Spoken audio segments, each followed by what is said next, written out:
60편도 59편과 마찬가지로 표제에 다윗 생애에 있었던 사건이 하나 나옵니다. 이렇습니다. 다윗이 아람 나하라임과 아람 소바와 싸우는 중에 요압이 돌아와 에돔을 염곡에서 쳐서 1만 2천인을 죽인 때예요.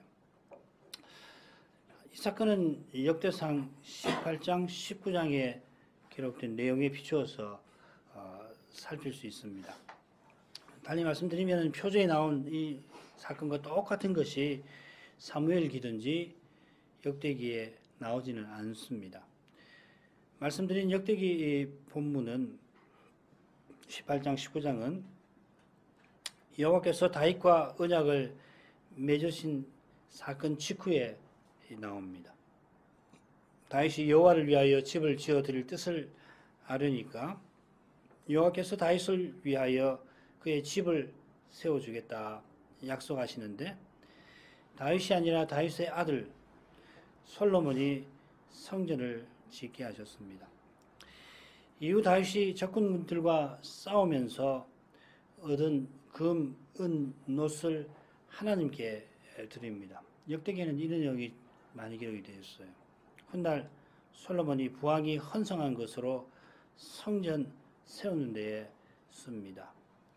또 하닷 에셀의 성읍 다브앗과 군에서 심히 많은 것을 취하였더니 솔로몬이 그것으로 놋바다와 기둥과 놋 그릇들을 만들었더라.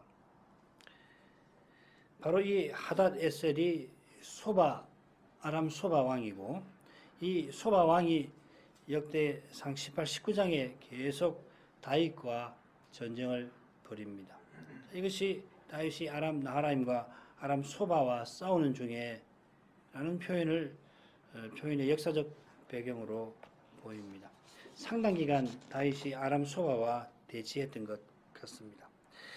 그러던 중에 다윗이 주변 나라들과 계속 전쟁을 벌여 이겼는데 블레셋, 모압, 에돔, 암몬, 아말렉과 싸운 일이 나옵니다. 이 나라들 가운데 블레셋, 모압, 에돔이 시편 60편에도 등장합니다. 에돔에 관해서는 요압이 아니라 수르야의 아들 아비새가 요압의 동생이죠. 그가 영곡에서 에돔 사람 1만 8천인을 죽인 일이 역대상 18장에 나옵니다. 그래서 학자들은 이게 시편 60편 표제에 나온 그 사건이라 주장을 합니다만은 그보다는 요압이 암몬의 돈을 받았던 아람 나하라임, 아람 마하가 아람 수바와 더불어 싸우고 이긴 후에 돌아오는 길에 에돔 사람을 친 게 아닐까 저는 그렇게 짐작해 봅니다. 이 일은 말씀드린 대로 사무엘 역대기에 기록되어 있지 않습니다. 1만 2천인을 죽였다고 그랬잖아요. 요압이.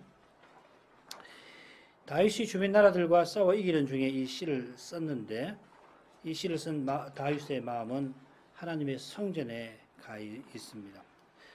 성전을 예루살렘에 세우는 일이 다윗에게 얼마나 중요했던가 하는 걸 헤아리면서 시의 내용을 살필 수 있습니다. 세 단락으로 나눠보겠습니다. 1절부터 5절, 6절에서 8절, 9절부터 12절. 그러면은 첫째 단락, 하나님이여 이제 우리를 회복하소서. 첫째 단락도 역시 세 부분으로 나눠볼 수 있습니다. 1, 2절에서는 하나님께서 전에 언약 백성 버리신 사실을 시인이 고하면서 이제는 회복시켜달라고 간구하는 겁니다. 3, 4절은 하나님이 주의 백성들을 어려운 때를 만나게 하셨지만 동시에 피할 길을 내셨던 것을 아뢰입니다. 5절은 하나님이 사랑하시는 자들을 친히 구원해 주십시오 하고 간구하는 내용입니다. 그러니까 첫째 부분과 셋째 부분에서는 시인의 간구가 나오고 그 간구는 똑같이 결국 하나님의 구원에 관한 건데 다만 첫째 부분에는 하나님이 전에 언약 백성을 버리고 심판하신 그 사실을 아뢰면서 구원을 간구합니다. 3절에 하나님이 자기 백성을 심판하신 그 일을 시인이 오롯이 고백을 하는데 4절에 가면 하나님이 주를 경외하는 자에게 길을 주셨다 하는 소망스러운 일이 언급되어 있습니다. 이 주를 경외하는 자가 5절에 나오는 주께서 사랑하시는 자들일 것입니다. 1, 2절 읽습니다. 하나님이여 주께서 우리를 버려 흩으셨고 분노하셨사오나 지금은 우리를 회복시키소서. 주께서 땅을 진동시키사 갈라지게 하셨사오니 그 틈을 기우소서. 땅이 요동함이니이다. 1, 2절이 똑같이 세 개의 과거형 동사와 하나의 명령형 동사가 나옵니다. 하나님이 우리 곧 주의 백성을 버려 흩으셨고 버리셨고 부시셨고 분노하신 일을 말하는데 어떤 것일까 하는 겁니다. 다윗이 주변 나라들과 지금 싸우고 있는 현실에서 이런 일을 언급하는 이유가 뭘까요? 우리가 조금 전에 살핀 역사적 배경을 보면은 1절에 언급된 사건은 틀림없이 다윗이 왕 되기 전에 사울이 길보아 산에서 블레셋 군대에 대패하고 자기만 아니라 요나단도 죽고 많은 백성이 적의 칼날에 블레셋 칼날에 목숨을 잃은 사건이거나 그 아울러 그 사건까지 계속해서 이어지는 사사기 말기에 불행한 일들일 것입니다. 잘 아시는 대로 엘리의 두 아들이 언약궤를 모시고 전쟁 나갔다가 언약궤를 블레셋에게 빼앗겼고 그 일로 실로 장막이 블레셋에게 짓밟혀서 제사장은 물론이고 많은 백성이 목숨을 잃었습니다. 그 후로 언약궤가 이스라엘에 돌아오긴 했지만 성막에 안치되지를 못하고 다윗이 이스라엘 왕이 되어서 예루살렘을 먼저 정복하고는 마침내 예루살렘 장막에 모시기는 했습니다. 그게 역대상 15장, 역대기상 16장에 기록된 것이죠. 그러나 아직 다윗이 주변 국가와 전쟁을 치러 피를 흘려야 하고 하나님이 솔로몬을 성전 건축자로 정하신 까닭에 아직은 성전 세울 형편은 못 됩니다. 성전을 예루살렘에 세워서 지성소에 언약궤를 모시게 되면 그 언약궤 영광 보좌 위에 여호와께서 좌정하셔서 거룩한 통치를 베푸실 텐데 그날을 다윗은 간절히 바라봅니다. 이 복된 날이 회복하소서 간구하는 다윗의 마음을 사로잡고 있는 것입니다.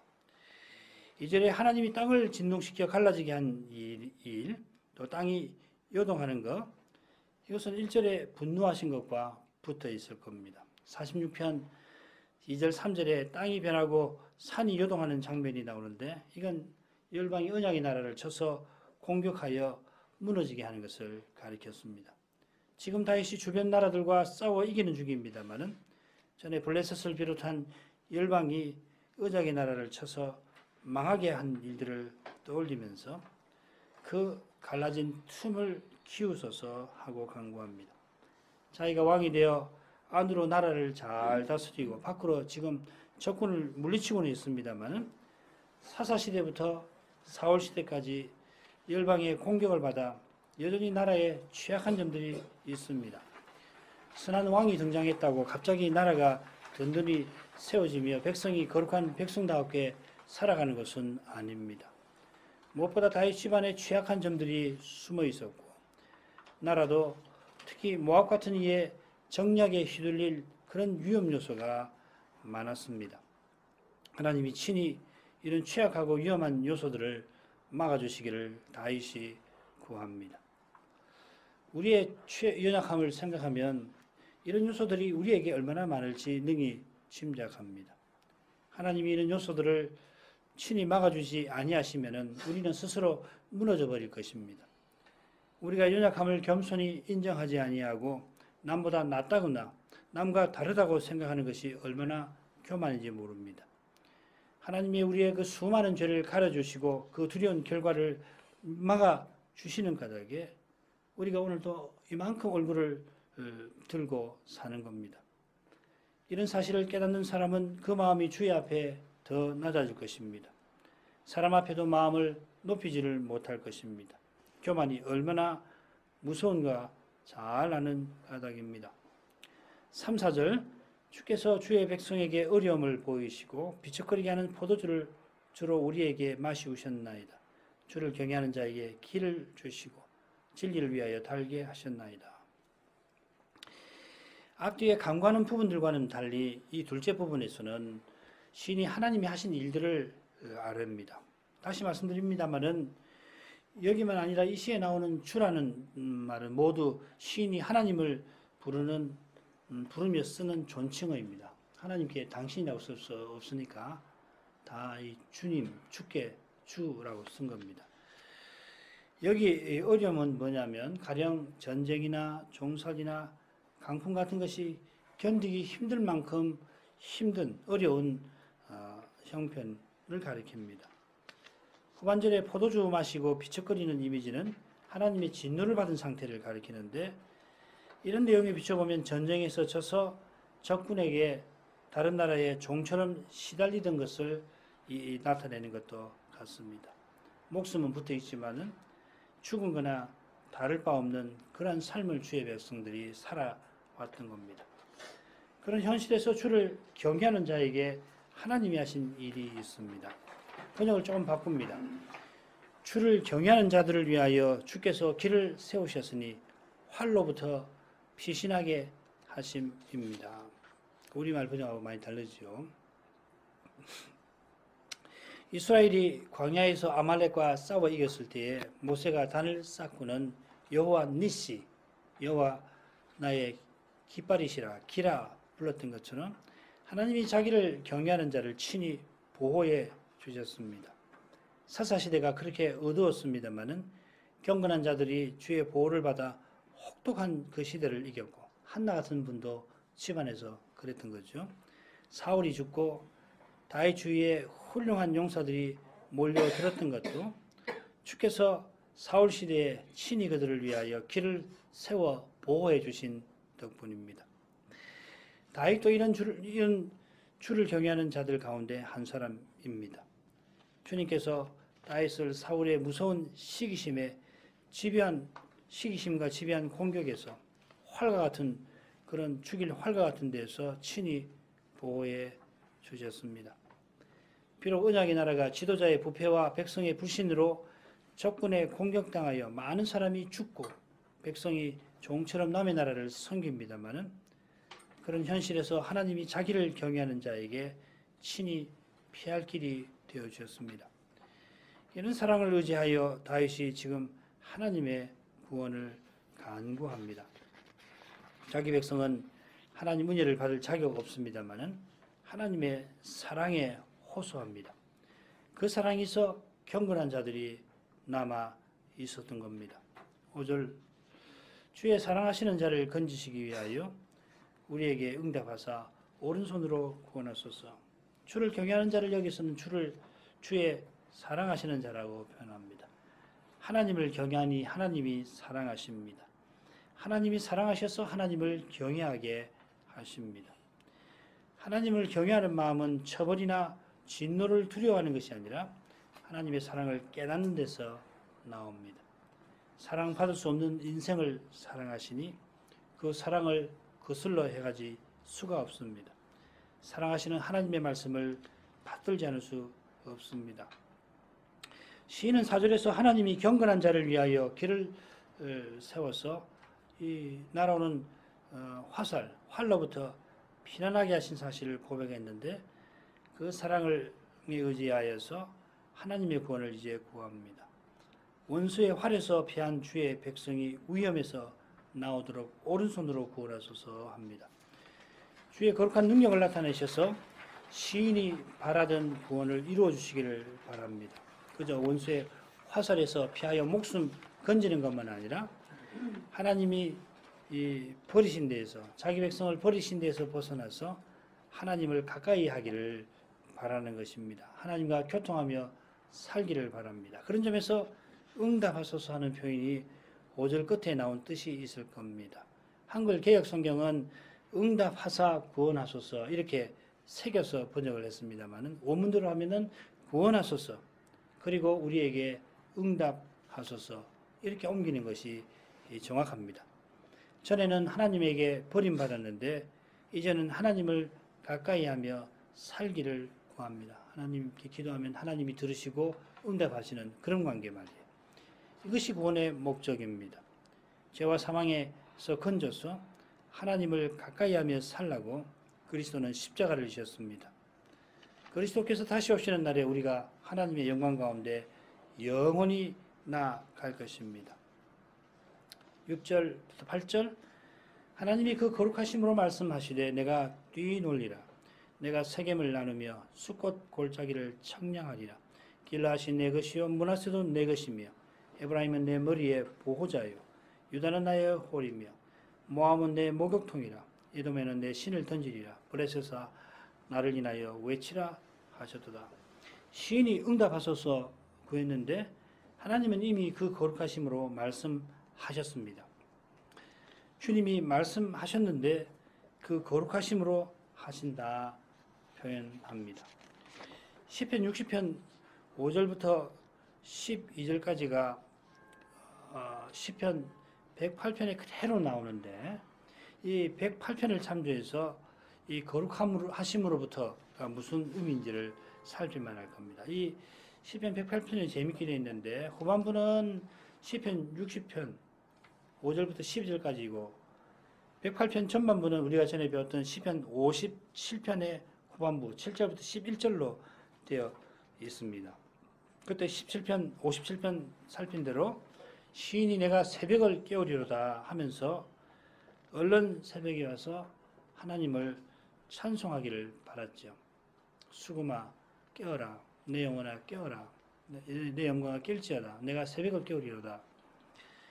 새벽 첫 햇살이 비칠 때에 언약궤를 모신 예루살렘 장막에서 마치 상번제를 드리듯 레위 찬양대가 하나님을 찬송하는데 그 찬송에 다윗도 함께하기를 바라는 것입니다. 이런 점을 고려하면 그 거룩하심으로부터 하심으로보다는 그 성소에서 더 나은 듯 합니다. 어떻게 새기든지 시인의 간구에 응답하시는 하나님의 말씀은 만왕의 왕으로서 하나님이 친히 하실 일을 그 말씀에 담겨 있습니다. 언약궤 위에 보좌를 두신 그분은 거짓말하지 않는 분이고 언약 맺으면서 심지어 맹세까지 하신 분입니다. 그런 거룩한 분이 친히 말씀하신 것이라면 틀림없이 이루어질 것입니다. 그처럼 하나님이 친히 말씀하신 그것이 시인이 간절히 바라며 구하던 그것입니다. 하나님이 원하는 그것을 시인도 원합니다. 여기에 언약의 교제가 있습니다. 하나님이 바라시는 그것을 우리가 바랍니다. 바로 여기에 거룩한 사랑이 있습니다. 이 거룩한 교제와 사랑이 기독교의 본질, 우리 신앙의 본질이 됩니다. 하나님은 먼저 내가 뛰놀리라 하시는데 이 표현은 내가 크게 기뻐하리라 하는 뜻입니다. 이 기쁨은 하나님이 전쟁을 승리하신 데서 맛보시는 그런 기쁨입니다. 이 사실이 하나님이 세겜을 나누고 숫꽃을 청량하리라 기뻐하시는 데에서 드러납니다. 나누고 청량한다는 말은 하나님이 친히 정복한 땅을 자기 백성에게 나눠주시는 것을 가리킵니다. 다윗이 전체 이스라엘 왕으로서 지금 주변 나라들과 전쟁을 치르고 있는데 그의 마음은 거룩한 용사이신 하나님에게 향합니다. 먼저 세겜과 숫꽃 같이 특정 장수가 나왔고 다음에는 길랏, 므낫세, 에브라임, 유다같이 지파들과 관련된 이름들이 나옵니다. 길랏은 뭐 지파는 아닌데 므낫세와 붙어있죠. 마지막에는 모압, 에돔, 블레셋 같이 주변 나라들이 나옵니다. 우선 세겜과 숫꽃 골짜기는 야곱이 에서와 헤어지고 가나안에 돌아가는 여정에서 등장하는 두 지명입니다. 야곱이 숫꽃 골짜기에서 한동안 집을 짓고 지내다가 세겜에 가서 밭을 삽니다. 숫꽃은 요단강 동편에 있고 세겜은 그 서편에 있습니다. 상당히 팔레스타인 중심지에 있죠. 요컨대 훗날 이스라엘이 기업으로 받던 두 곳, 요단강 동편과 서편을 세겜과 숫꽃이 상징하는 것 같습니다. 비슷하게 요단 저편에 있는 길르앗과 므낫세, 그리고 또 가나안 요단 이편 서편에 있는 에브라임과 유다가 대표적으로 언급되었습니다. 나아가 주변 나라들도 요단강 동편에 있는 모압과 에돔 그리고 서편에 있는 블레셋이 나옵니다. 아울러 세겜으로부터 에브라임까지가 주로 북쪽이고 유다부터 블레셋까지가 주로 남쪽에 있는 지역입니다. 언약의 땅을 놓고 동서남북 모두 거룩한 용사이신 하나님이 내 것 삼아서 자기 백성에게 주십니다. 길르앗은 내 것이고 그리고 므낫세도 내 것이라 하시는데 에브라임은 내 머리의 보호자예 그리고 유다는 나의 홀이라 하십니다. 길르앗과 므낫세가 유다는 동편에 있지만은 내게 속했다고 선언하십니다. 서편은 말할 것 없습니다. 지파들을 특별한 소유로 삼으신 것입니다. 그처럼 에브라임과 유다는 언약의 나라에서 중요한 일을 맡기십니다. 에브라임은 거룩한 용사의 투구로서 하나님이 방어하시는 일에 쓰임을 받고 유다는 거룩한 용사의 홀로서 그분이 통치하시는 일에 쓰임 받습니다. 자기 백성을 하나님의 거룩한 전투와 통치에 써주십니다. 에브라임을 중심한 나머지 지파와 유다 지파가 다윗이 이스라엘 왕이 되기 전에 서로 다툰 사실을 잘 아실 것입니다. 그처럼 솔로몬 죽은 후에 에브라임이 유다와 결별해서 북쪽에 10지파의 나라를 세웠습니다. 언약의 나라가 서로 쪼개질 위험이 늘 있어서 하나님이 지파들을 하나 되게 해주시기를 다윗이 바랐을 텐데 하나님이 그의 심령을 헤아려 주십니다. 하나님은 모압을 내 목욕탕 삼으시고 에돔에는 내 신을 던지리라 하시며 블레셋들아 나를 인하여 외치라 하십니다. 목욕탕은 용사이신 하나님이 전쟁터에서 돌아와서 그 먼지로 가득한 발을 씻는 그릇인데 하나님이 모압을 정복하셔서 그런 천한 일을 그들에게 시키실 것입니다. 신을 던지는 행위는 소유권을 확인하는 것이기도 합니다만은 이는 길르앗 그리고 므낫세를 향하여 내 것이라 하는 것과는 다릅니다. 하나님이 대적하는 에돔을 정복하시는 것을 가리키고 정복하신 후에는 자기 백성처럼 그렇게 극진히 대접하시는 것이 아니라 자기의 특별한 소유로 보물같이 여기시는 게 아니라 더러운 신발을 관리하는 그런 일을 맡기실 것입니다. 블레셋들은 나를 인하여 외치라 하신 것은 나를 보고 두려워 소리 지르라 하는 뜻입니다.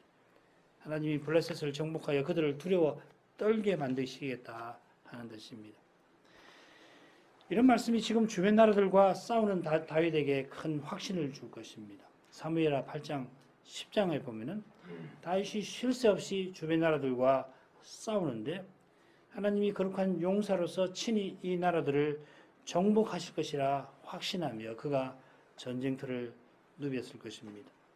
시편 18편, 사무엘하 22편에 있는 다윗의 시에 그런 내용이 나옵니다. 그가 하나님의 거룩한 말씀을 의지하여 전쟁을 치렀고 말씀대로 하나님이 친히 전쟁을 승리로 이끄셨습니다. 하나님의 승리는 말씀의 실현에 있습니다. 그 말씀을 붙드는 사람은 실패함이 없습니다. 당장에는 그 말씀이 이루어지지 않을 것처럼 보여도 그 말씀이 이루어지기를 구하는 기도는 틀림없이 응답될 것입니다. 그 말씀은 다윗으로 열방도 함께 하나님을 찬송하는 미래를 바라보게 했습니다. 이 시편이나 110편처럼 당시 나라 간의 전쟁을 통하여 하나님의 구원과 승리를 묘사하기도 합니다마는 하나님의 구원은 아브라함의 언약대로 유대인만 아니라 열방에 미치고 하나님의 승리는 결국 육신과 세상과 마귀, 죄와 사망의 권세를 멸하시는 데에 있습니다. 그처럼 우리의 전쟁은 혈과 육에 대한 것이 아니라 악한 영들에 대한 것이고 죄와 사망의 권세와 더불어 싸우는 것입니다. 우리의 적은 여기에 있는 것입니다. 그처럼 우리의 전신갑주는 진리의 허리띠, 의의 흉배, 평안의 복음에 예비한 것으로서 신, 그리고 믿음의 방패, 구원의 투구, 성신의 검입니다. 9절부터 12절 누가 나를 이끌어 경관 성에 들이며 누가 나를 에돔에 인도할고 하나님이여 주께서 우리를 버리지 아니하셨나이까 하나님이여 주께서 우리 군대와 함께 나아가지 아니하시나이다. 우리를 도와 대적을 치게 하소서. 사람의 구원은 헛됨이니이다. 우리가 하나님을 의지하고 용감히 행하리니 저는 우리의 대적을 밟으실 자심이로다. 9절 10절은 시인의 질문들로 되어 있습니다. 10절 후반부터 질문으로 봐야 됩니다. 여쭙는 표현입니다. 11절은 시인의 간절한 간구고 12절은 그의 확신의 고백입니다. 시인은 9절에 특별히 에돔을 언급하는데 그 이유가 표제에 기록된 사건과 붙어 있겠습니다. 요압이 돌아와 에돔 사람 1만 2천을 찾는데 그의 동생 아비새가 에돔 사람 1만 8천을 찾던 일이 그 이전에 있었다면 에돔은 다윗에게 골칫거리였을 것 같습니다. 그는 계속하여서 에돔을 치고 에돔을 완전히 정복하기를 바랐던 것인데 그런 심정이 9절에 배어 있습니다. 성경을 보면 마침내 다윗은 에돔의 수비대를 두었고 에돔 사람이 모두 다윗의 종이 됩니다. 누가 나를 이끌어 견고한 성에 들일 것인가 하며 다윗이 바라던 그 누구는 하나님이십니다. 자기가 훌륭한 장수들과 군대로서 친히 에돔을 정복하려 아니하고 거룩한 용사이신 하나님이 함께 하심을 바랍니다. 다윗이 종의 태도로 왕이신 하나님을 섬긴 일은 너무도 유명합니다. 블레셋과 전투할 때 그는 하나님께 전략을 구합니다. 역대상 14장 10절 16절 다윗이 하나님께 물어 가로되 내가 블레셋 사람을 치러 올라가리까 주께서 저희를 내 손에 붙이시겠나이까. 이에 다윗이 하나님의 명대로 행하여 이런 믿음에 다윗의 승리의 비결이 있었던 겁니다. 그런 믿음으로 하나님의 승리에 참여하였습니다. 내가 죄를 이기지 못합니다. 오직 하나님이 이기십니다. 내가 스스로 죄를 이기려 하면 이미 죄에 진 것입니다. 기도하셔야 합니다. 말씀을 들으셔야 합니다. 하나님을 의지하셔야 죄를 이기는 겁니다. 사람이 감당할 수 없는 현실을 사람이 감당하려고 하면 이미 감당할 수 없다는 결론은 나와 있는 겁니다. 그러나 믿음으로 하나님 의지하여 감당할 수 있기를 구하고 주시는 힘으로 감당할 수 있게 됩니다. 하나님의 다윗의 간절한 심정이 10절에 묻어 있는데 둘 다 질문으로 봐야 좋습니다. 주께서 우리를 버리지 아니하셨나이까 하나님이여. 또 주께서 우리 군대와 함께 나아가지 아니하시려나이까 하나님이여. 사울이 길보아 전투에 나아갈 때 그가 접신여를 점치는 여자를 찾아갔기 때문에 하나님이 도무지 그와 함께 전쟁에 나아가실 수 없었습니다. 그가 하나님을 버렸기에 하나님이 그를 버리셨습니다. 그래서 길보아에서 왕도 요나단도 수많은 백성이 죽었습니다. 겸손히 그런 뼈아픈 역사 앞에 서서 다윗은 하나님이 이제 함께 하심을 간곡히 구합니다. 하나님이 가셔야 이기는 것입니다마는 하나님이 함께 하시는 이것이 다윗의 마음에 간절히 소원하는 것입니다. 저 옛날 모세가 가나안을 약속대로 주신다 하여도 내가 니한테 가나안 주겠다고 약속했으니까 내 틀림없이 가나안 주마. 처음에는 내가 너를 통해서 새로운 민족을 일으키겠다 하니까 하나님 안 됩니다. 그래 그럼 용서해 주지. 그리고 가나안에 올라가라. 주겠다고 하니까 올라가 차지하라. 그럴 때 모세는 우리를 이곳에서 올려보내지 마옵소서. 하나님이 친히 가시지 아니하시려 하거든 올려보내지 마옵소서 했는데 똑같은 심정입니다. 이 심정이 참된 믿음에 있습니다. 참된 믿음은 하나님이 주신 구원보다도 구원 주시는 하나님을 즐거워합니다. 이 차이를 알아야 합니다. 사실은 이 차이를 자꾸 놓치잖아요. 구원이 더 좋고 복이 더 좋고 당장의 형통함이 좋은데 사람은 그렇게 되거든요. 근데 형통함을 주시는 그분 하나님이 우리에게 더 좋으신 거예요.